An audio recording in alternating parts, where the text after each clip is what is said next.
Hello everyone, welcome back to the channel. आज का हमारा क्वेश्चन नंबर है लीट कोड का 2570। Merge two 2D arrays by summing values. आज का क्वेश्चन इजी लेवल है और वाकई में काफी इजी है। बस ये इजी लेवल क्वेश्चन जो है ये आपकी एक 2D एरेज का आपका कंसेप्ट चेक करने के लिए है। ठीक है। सो बेसिकली इस क्वेश्चन में क्या हो रहा है वो मैं आपको बता देता हूँ। बेसिकली इस क्वेश्चन में हमें क्या होगा, दो 2D एरे दे रखी हैं, num1 और num2। ठीक है। कुछ इस तरीके से कि जैसे ये वाला एग्जांपल लेके दिखाता हूँ मैं आपको। ठीक है, ये हमें दो एरेज दे रखी है, num1 और num2। ठीक है, नम वन में क्या है, हमें ये देखो, ये पहला एलिमेंट है, ये 2 3 दूसरा एलिमेंट लेंगे और 4 5 तीसरा एलिमेंट लेंगे। इस एलिमेंट में जो आगे वाला जो नंबर दे रखा होगा वो है हमारी आईडी है। और जो पीछे जो नंबर दे रखा होगा, जैसे कि ये 2 जो है, वो इस आईडी के करस्पॉन्डिंग वैल्यू है। मतलब 1 इस एलिमेंट की आईडी है और 2 इस एलिमेंट का वैल्यू है। ठीक है, कुछ इसी तरीके से 2 इस एलिमेंट के आईडी है और 3 इस एलिमेंट का वैल्यू है। ठीक है, तो हमें क्या करना है, हमें बेसिकली इन दोनों का यूज करके एक सॉर्टेड नई 2D एरे बनानी है। उसका कुछ रूल है। अच्छा, उसका क्या रूल है कि अगर दो num1 और num2 में सेम आईडी किसी दो एलिमेंट की हमें मिल जाए, जैसे यहाँ 1 2 सेम है और यहाँ 1 4 है, दोनों की आईडी क्या है, सेम है, दोनों में 1 1 आ रहा है। तो आप क्या करो, इन दोनों के कॉरेस्पॉन्डिंग जो वैल्यू है उनको ऐड कर दो। और जो अपनी रिजल्टेंट वाली 2D एरे होगी उसमें इस आईडी को एक ही बार लिखना। जैसे ठीक है, यहाँ क्या था, 1 2 है, यहाँ क्या है, 1 4 है। दोनों में 1 1 आ रहा है, तो हमने क्या करा, दोनों की वैल्यूज को प्लस कर दिया, तो 2 + 4 हो गया 6। तो हमने अपने आउटपुट में क्या लिखा, 1 6। अब जैसे हम आते हैं अगले एलिमेंट पे आए, फिर हमने देखा यहाँ क्या है, 2 3 है। यहाँ पूरी एरे में कोई 2 है ही नहीं, कोई 2 आईडी ही नहीं है। हम क्या करेंगे, इसको सिंपली यहाँ ऐड कर देंगे। ठीक है। फिर आए हम यहाँ 4 5 पे। 4 5 से पहले यहाँ देखो 3 2 है, क्योंकि ऐसा है, जो हमें इनपुट में दे रखा है, nums1 और nums2 दोनों ही आईडी के हिसाब से सॉर्टेड है। ठीक है। तो आप देखो ना, आईडी सॉर्टेड है, 1 2 4, यहाँ क्या है, 1 3 4 असेंडिंग ऑर्डर में सॉर्टेड है। तो हमें जो आउटपुट रिटर्न करना है वो भी हमें सॉर्टेड ही होना चाहिए। तो हम पहले किसको ऐड करेंगे, 3 2 को ऐड करेंगे, क्योंकि इसकी आईडी छोटी है। 3 2 ऐड हुआ। अब यहाँ पे क्या है, यहाँ है 4 5 और यहाँ है 4 1। देखो फिर से आईडी सेम हो गई, 4 4 आ गया, तो हम क्या करेंगे, एक ही आईडी लेंगे 4 और उसके जो पीछे वैल्यू लेंगे करस्पॉन्डिंग, वो इन दोनों का सम लेंगे, 5 + 1। ठीक है। तो यही था।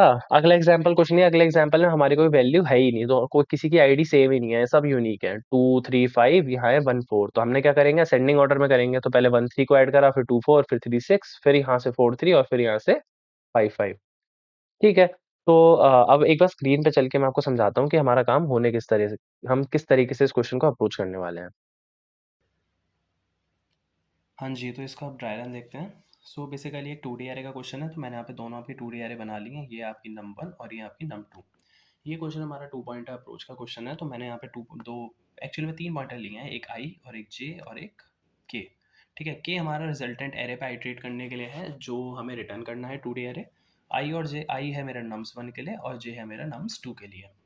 ठीक है जी, अब मेरा फ्लो किस तरीके से होने वाला है क्वेश्चन का, वो मैं आपको बता दूँ। एक कहानी से सुनाऊंगा जिस तरीके से मैं आपको कराता हूँ और कोड लिखवाता हूँ। ठीक है, तो सबसे पहले मैं क्या देखूंगा, क्या मेरे nums1 की आईडी पहले एलिमेंट का पहला कॉलम, याद रहे जीरोथ रो की जीरोथ कॉलम की बात कर रहा हूँ, क्या वो मेरे nums2 के जीरोथ रो के जीरो कॉलम के बराबर है? हाँ जी, 1 और 1 बराबर है। तो मैं क्या करूँगा, मेरे रिजल्टेंट वाले में एक ही बार अपने 1 को रखवाऊंगा और इस 1 के कॉरस्पॉन्डिंग जो वैल्यू होगी वो ये देखो, जीरोथ रो के फर्स्ट कॉलम की वैल्यू, जीरो रो के फर्स्ट कॉलम पे क्या है, वैल्यू है। मेरे पूरे फर्स्ट कॉलम पे क्या है, वैल्यूज रखी हुई है। तो जीरो रो के फर्स्ट कॉलम प्लस nums2 के जीरो रो के फर्स्ट कॉलम को मैं ऐड करा दूंगा, तो 2 + 4 6। तो 1 और 1 के कॉरस्पॉन्डिंग क्या वैल्यू रख दूंगा अपने रिजल्टेंट में, 6। अब यहाँ से ये मेरा पहला केस था कि जब मेरी आईडीज बराबर आएंगी, आईडीज बराबर आई तो मैं क्या करूँगा, आई को बढ़ाऊंगा आगे और जे को बढ़ाऊंगा आगे और अपने के को बढ़ाऊंगा आगे। अब के मेरा पहले रो पे आ गया है, अब मैं पहली रो के एलिमेंट्स को फिल कराऊंगा। ठीक है, अब हम देखेंगे क्या मेरे nums2 का आईडी मेरे nums1 की आईडी मेरे nums2 की आईडी के बराबर है? नहीं, 2 तो 3 के बराबर नहीं होता। अब मेरे को रिजल्टेंट में भी क्या चाहिए, असेंडिंग चाहिए, अभी हमने बात करी थी। तो पहले कौन आएगा, जो छोटा होगा, जिसकी आईडी छोटी होगी। तो ऑफकोर्स यहाँ पे हमारा 3 बड़ा है, 2 छोटा है, तो हम किसको रखवाएंगे, पहले 2 को रखवाएंगे अपने रिजल्टेंट में। ठीक है, 2 और यहाँ आ जाएगा हमारा 3। अब हमने क्या करा, nums1 के एलिमेंट को रखवाया, तो हम केवल आई को आगे बढ़ाएंगे, जे को नहीं बढ़ाएंगे। अब हम फिर से कंपैरिजन करेंगे। 4 बड़ा या 3 बड़ा? ऑफ कोर्स हमारा 4 बड़ा। तो किसे रखवाऊंगा? 3 और 3 2 को। तो यहाँ 3 आ जाएगा और यहाँ 2 आ जाएगा। ठीक है, अब मैंने नम्स 2 का एलिमेंट रखवाया है, तो मैं क्या करूँगा, जे को आगे बढ़ा दूंगा। ठीक है, अब देखो 4 बड़ा, अच्छा ये तो बराबर आ गया, ये 4 आ गया इक्वल फिर से 4 के। तो कितनी बार एलिमेंट रखवाना है मुझे? एक ही एलिमेंट रखवाऊंगा इस आईडी के लिए मैं। क्या रखवाऊंगा? 4। और वैल्यू क्या रखवाऊंगा? वैल्यू आएगी मेरी 5 प्लस 1, 6। ठीक है, अच्छा हाँ, ये मेरा के भी साथ साथ इंक्रीज होगा। जब मैंने पहली रो पे एलिमेंट्स रखवा दिए तो के मेरा 2 पे आया और उसके बाद 3 पे आया, तभी तो मेरा एलिमेंट सारे फुल हुए। ठीक है, और ये यहाँ से वो आंसर है जो मेरे को यहाँ से रिटर्न करना है। अब इस चीज़ को कोड में लिख के दिखाता हूँ मैं आपको। अच्छा, एक केस और हो सकता है, मान लो मैं बोलूँ कि पहले मैं यहाँ से सारे एलिमेंट्स हटा लूँ। मान लो यहाँ पे अब ठीक है, मान लो यहाँ पे इस वाली रो में ये होता ही नहीं, 4 और 1 होता ही नहीं। तो मेरा आंसर क्या बनता? देखो मैं डायरेक्ट लिख देता हूँ, आंसर क्या बनता? एक आ जाता है मेरा, 1 आ जाता, एक 6 आ जाता, यहाँ से 2 आ जाता, 3 आ जाता, और यहाँ 3 आ जाता, 2 आ जाता। तो मेरा एक चीज़ याद रहे, ऐसे केस भी आ सकते हैं कि मेरा जो नम्स 2 है या नम्स 1 है उसके एलिमेंट्स खत्म हो जाए, लेकिन मेरे अभी नम्स 1 में एलिमेंट खत्म नहीं हुए हैं। तो मैं क्या करूँगा, जो बचे हुए एलिमेंट होंगे उन्हें एज इट इज़ ऐड करा दूंगा बिना किसी कंपैरिजन के। तो यहाँ क्या आ जाएगा? सिंपल सिंपल 4 और 5। समझ रहे हो ना क्या कह रहा हूँ? कि हो सकता है एक में एलिमेंट ज़्यादा हो, एक में कम हो, एक का ट्रेवर्सल पहले ख़त्म हो जाए, आइट्रेशन पहले ख़त्म हो जाए, तो जो दूसरे के बचे हुए एलिमेंट्स आएंगे उनको मैं एज इट इज़ अपने रिजल्टेंट वाले एरे में ऐड करा दूंगा। चलो अब इसी चीज़ को मैं कोड में दिखाता हूँ आपको। हाँ जी, तो अब इस क्वेश्चन को कोड करते हैं। तो बेसिकली मैं यहाँ पहले 2 वेरिएबल ले लेता हूँ। एक nums1 की लेंथ को ट्रैक करने के लिए और एक nums2 की लेंथ को ट्रैक करने के लिए। ये हो गया n2 nums2, ठीक है। तो अब हमें क्या लेना था? मैंने वहाँ पे देखो 3 पॉइंटर यूज़ करे, एक i इक्वल्स टू 0, एक j इक्वल्स टू 0 और एक k इक्वल्स टू 0।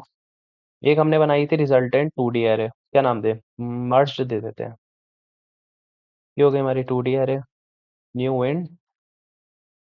अच्छा देखो, कॉलम की लेंथ क्या होगी? पहले कॉलम की बात करते हैं। कॉलम की लेंथ हमेशा 2 रहेगी। अब मैं आपको दिखाता हूँ, डिस्क्रिप्शन में देखो, यहाँ देखो।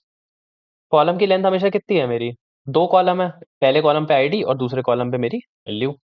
तो कॉलम की तो फिक्स है कि मेरी 2 होगी।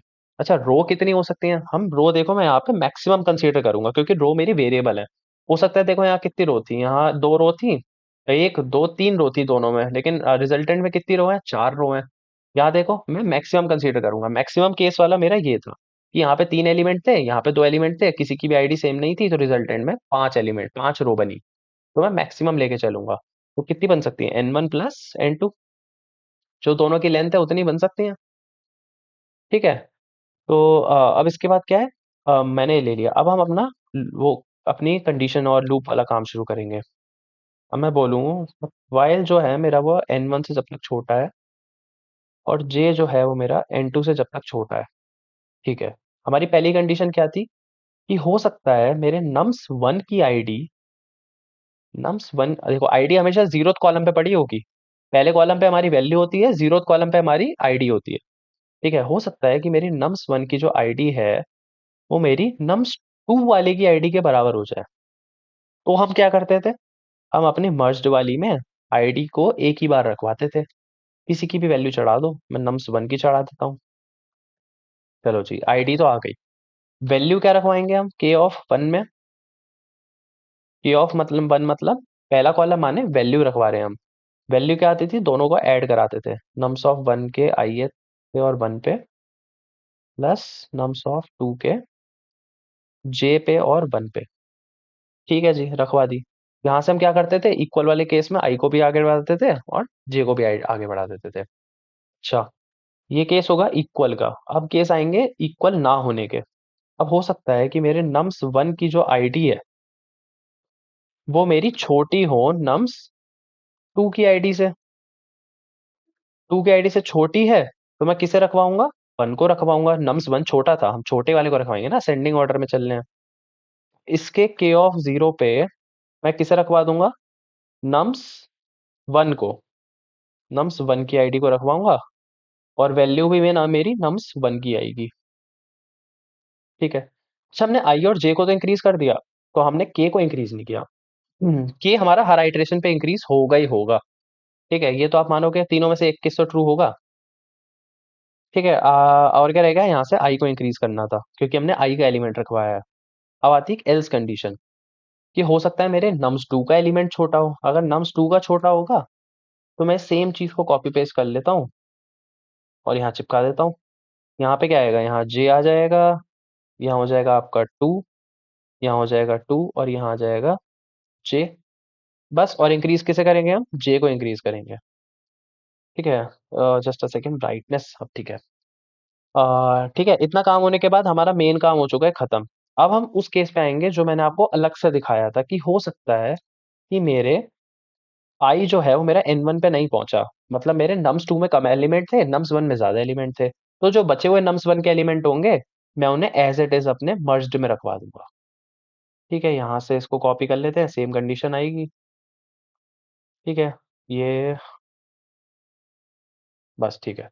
इतना काम होने के बाद के को इंक्रीज कर दो। अब आता है कि हो सकता है कि मेरे नम्स वन में कम एलिमेंट हो और नम्स टू में ज्यादा एलिमेंट हो। तो इसको भी ठीक कर देते हैं, ये हो जाएगा जे, ये हो जाएगा एन टू, यहाँ आ जाएगा आपका जे, ये हो जाएगा टू, ये भी टू, ये हो जाएगा जे। आई की जगह हम यहाँ पे जे को इंक्रीज करेंगे। ठीक है, इतना काम होने के बाद रिटर्न कर देते हैं। क्या रिटर्न करना था, हम रिटर्न करेंगे मर्ज्ड को। लेकिन मर्ज्ड में इस टाइम क्या है, एक्स्ट्रा स्पेसेस है। तो हमारे जावा में ना एक बिल्ट इन मेथड आता है, एरे डॉट कॉपी ऑफ। ठीक है, एरे डॉट कॉपी ऑफ लगाऊंगा। बेसिकली ये किस तरीके से काम करता है, ये ना दो पैरामीटर लेता है, एक लेगा आपकी एरे और एक लेगा आपका इंडेक्स। जहां तक ये हमारे एक basically array dot copy of क्या करता है, एक नई एरे क्रिएट कर देता है पूरी, जो हमारे मर्ज्ड वाले एरे को उठाएगी और उसमें से के एलिमेंट्स निकाल लेगी। तो मेरे के जहां तक चला होगा, उतने एलिमेंट्स मेरे निकल के एक नए एरे में चले जाएंगे और उस एरे को मैं रिटर्न कर दूंगा। ठीक है, अब एक बार रन कराते हैं इसे।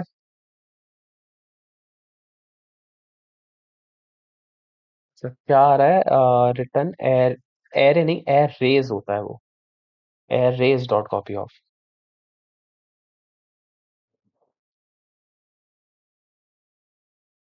और बढ़िया एक्सेप्ट हो रहा है, सबमिट करते हैं।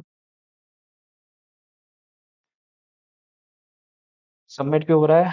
होपफुली आपको आज का क्वेश्चन समझ में आया होगा। अगर आपको समझ में आया हो तो please do like and share. Thank you.